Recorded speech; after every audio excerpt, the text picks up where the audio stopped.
Troisième chose, mauvaise interprétation des écrits de Paul. 1 Corinthiens 14, 31, 1 Timothée aussi 2, 12. La femme se taise. Il est interdit à la femme de prêcher. Oh, là, ça conforte encore certaines personnes.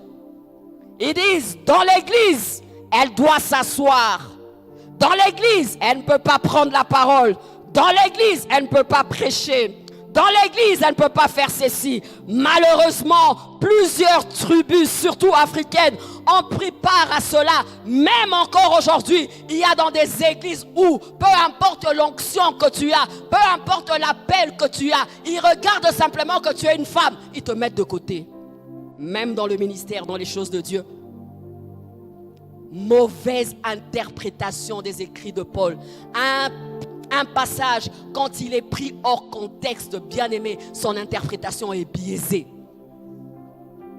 Et tu demanderas à cette personne si elle a pris la peine de voir le contexte et comment cela s'était passé. Il te dira non, c'est écrit dans la Bible.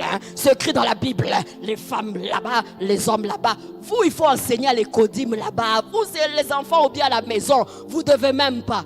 Même quand tu as des miracles, même quand tu fais des grandes choses, pour lui le problème, c'est une femme.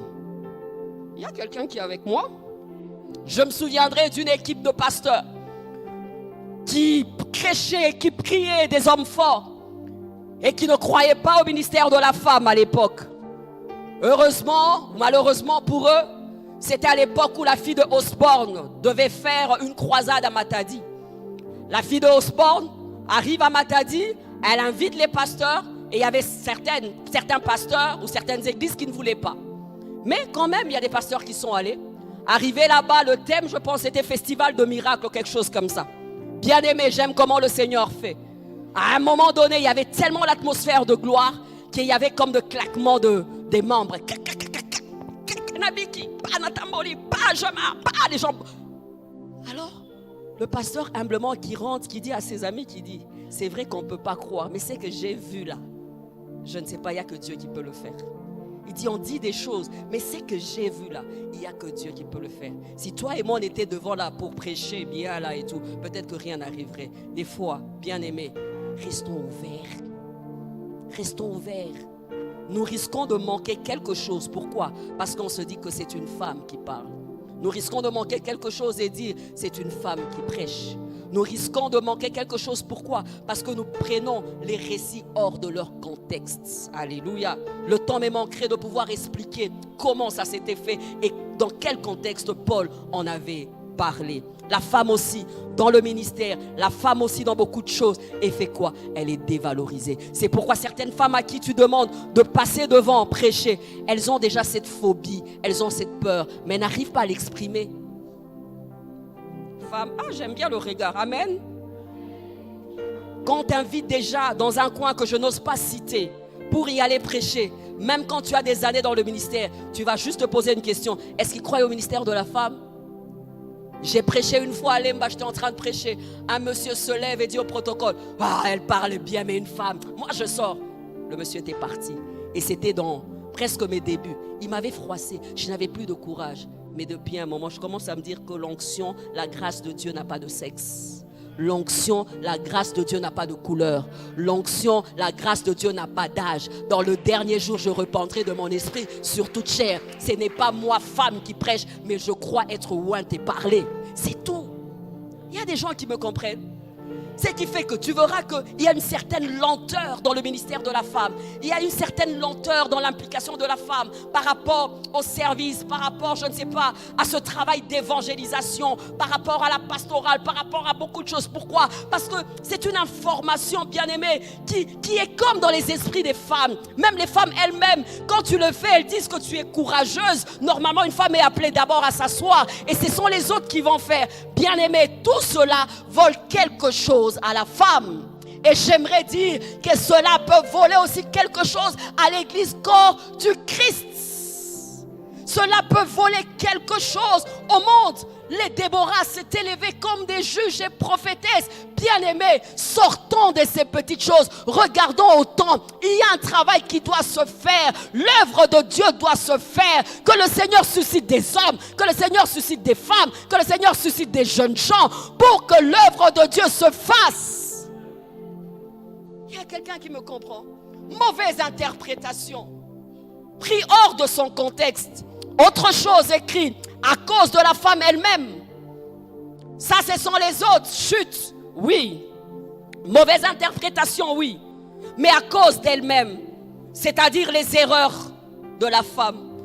C'est-à-dire le parcours de la femme. Le parcours des femmes qui nous ont précédés. Des femmes à qui on avait donné une certaine chance ou grâce de pouvoir diriger.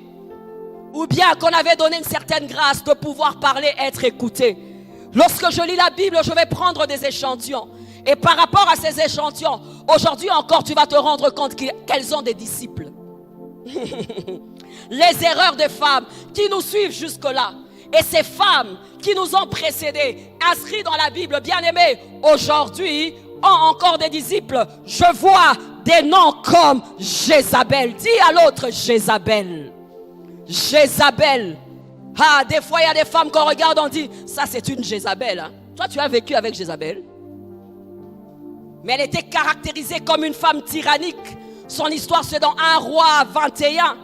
Elle était femme du roi Akab. Mais ce n'était pas Akab qui prenait les décisions. C'était Jézabel qui prenait des décisions. En lingala, on dit, c'était la femme qui mettait le pantalon et c'est l'homme qui mettait la robe. Alléluia. C'était la femme qui dirigeait. C'était la femme en fait qui avait mauvais cœur, plus que même l'homme, qui incitait l'homme au mal. C'est cette femme qui avait demandé à son mari de prendre le champ de Naboth. C'est cette femme-là qui avait fait fuir Élie.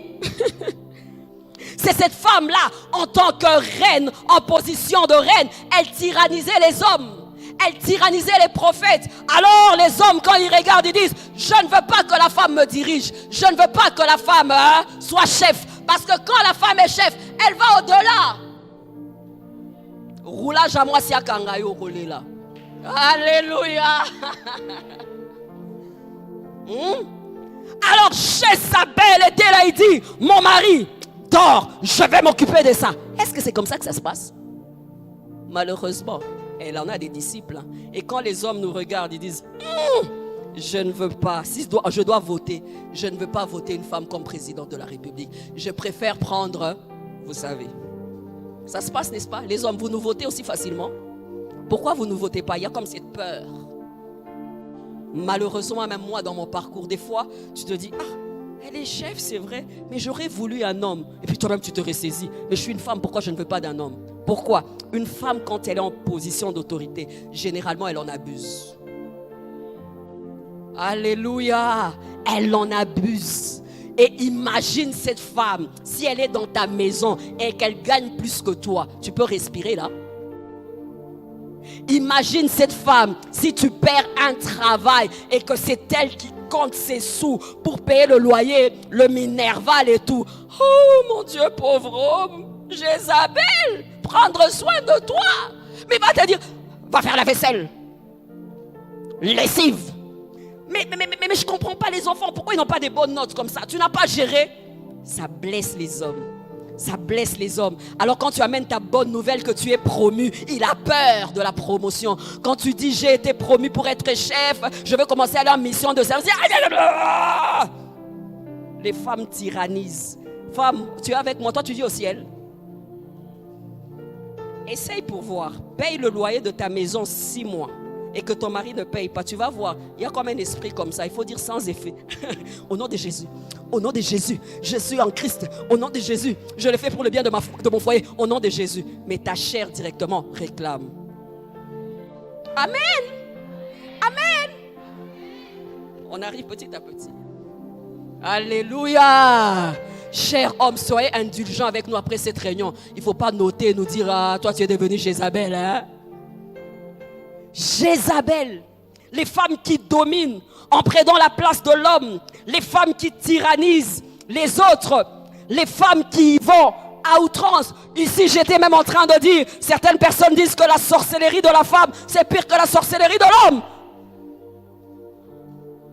La sorcellerie de la femme, il paraît qu'il y a encore un petit ingrédient là commun au féminin là. Vaut mieux croiser un sorcier homme. Lorsque tu croises une sorcière, sorcière, il paraît qu'elles sont encore plus. Ça c'est quinoa. Quand on est quinoa là, on comprend. Alléluia. Un roulage, tu peux le charmer, papa. Une femme, elle te regarde, dit, paie ça. Donne, donne. Et quand elle a dit ça, c'est fini. Tout ça amène encore les hommes à dire non, on est égaux, c'est vrai, mais la femme, sois à la maison là, parce que toi là, quand tu vas prendre là, tu vas mettre le pantalon, je serai en jupe. Alléluia. Une autre femme dans la Bible, dans Juge 16, Delilah, la femme qui fait tomber les hommes ou qui a fait tomber le oint de Dieu. Alors quand une belle femme se présente, on dit ah, ça c'est la séduction. Quand tu es jolie et que tu te présentes, tout de suite on dit, une femme belle comme ça, elle va utiliser ses cuisses pour séduire. Les femmes, elles ont perdu leur valeur. Pourquoi? Parce que avant nous, il y a des Delilah qui nous ont précédés. On ne parle pas de l'intelligence de Delilah. On ne parle pas forcément de ce qu'elle valait intérieurement. Mais on dit qu'elle était coquette. Delilah veut dire coquette. Et elle a juste fait tomber un naziréen. Elle a juste fait tomber un oint de Dieu en utilisant quoi? Les cuisses. Dans certains milieux, quand tu es jolie et juste coquette là, quand on te regarde, on dit ouais, coco, il s'abat tout. Ouais, coco, il s'abat. Vous êtes avec moi? Amen. Et pourtant, on peut être belle et craindre Dieu. On peut être joli et ne pas avoir une idée forcément de séduire. Mais malheureusement, aujourd'hui encore, il y a des Delilah. Aujourd'hui encore, nos assemblées sont remplies de femmes Delilah qui viennent et qui ont la mission de faire tomber les pasteurs. Vous n'avez pas vu les scandales qu'il y a eu? On a utilisé des jeunes filles jolies et belles. Oh, les Delilah encore aujourd'hui existent. Les Delilah qui se présentent dans les bureaux des hommes mariés pour avoir leur argent. Elles utilisent quoi? Les cuisses. Alors quand tu entres, demande de visite ou bien de rendez-vous, on dit une jeune fille, ah, il y a sa patron, oh, il y a utiliser sur mes pendenaïs. Ça dévalorise. C'est juste incroyable. Là, on ne parle pas des hommes, on parle des jeunes filles. Ça va même très à la jeune fille. Ne sois pas Delilah. Ne sois pas Delilah. Tes cuisses, c'est pour un homme. Tes belles cuisses là, c'est pour un homme. Ne les utilise pas pour Aujourd'hui, on va même au-delà des cuisses parce qu'aujourd'hui, c'est aujourd'hui, c'est encore. Tu peux être belle, mais avoir un caractère bon. Tu peux être belle, avoir une belle personnalité. Tu peux être belle et dégager la crainte de Dieu. Tu peux être belle et dégager une belle personnalité. Tu peux être belle et quelqu'un a peur de te tripatouiller. Tu peux être belle et quelqu'un te regarde et dit, je vais commencer par où? Mais si tu es belle, on touche ici, on touche ici, on touche ici. Là, ça ne va pas. Delilah, dis à ta voisine, ne sois pas Delilah. Alléluia. Ah, elle a encore fait quoi? Dévaloriser la femme. Dévaloriser la femme. Une belle femme, quand elle entre, on a d'abord peur. On a peur. Et cette femme, au-delà de sa beauté, qu'est-ce qu'elle doit faire? Elle doit montrer qu'en fait, elle a quelque chose dans la tête. Elle doit montrer qu'elle n'est pas là pour ça. Mais quand un bel homme se présente, est-ce que nous avons forcément peur d'être séduits? Les femmes sont avec moi. Tu es belle, assume ta beauté. Tu es belle, travaille le caractère. Tu es belle, on te drague par n'importe qui. Tu dis, ce n'est pas pour ça. Parlons d'abord actualité. Parlons Covid. Parlons de la vie. Pourquoi tu me parles seulement de mes cuisses? Mais le comble, il y a certaines femmes, quand elles ont ces belles cuisses-là, l'attention, elles amènent plus que dans ça. Parce qu'elles n'ont que ça. N'est pas que ça à donner. Tu as plus qu'à donner, on va en parler tout à l'heure. Acclame Dieu pour ça. Alléluia! Alléluia! Comme disait un homme, ça devient un péché d'épouser une jolie femme? Non! Tu peux être jolie, mais ça va quoi. Ça va.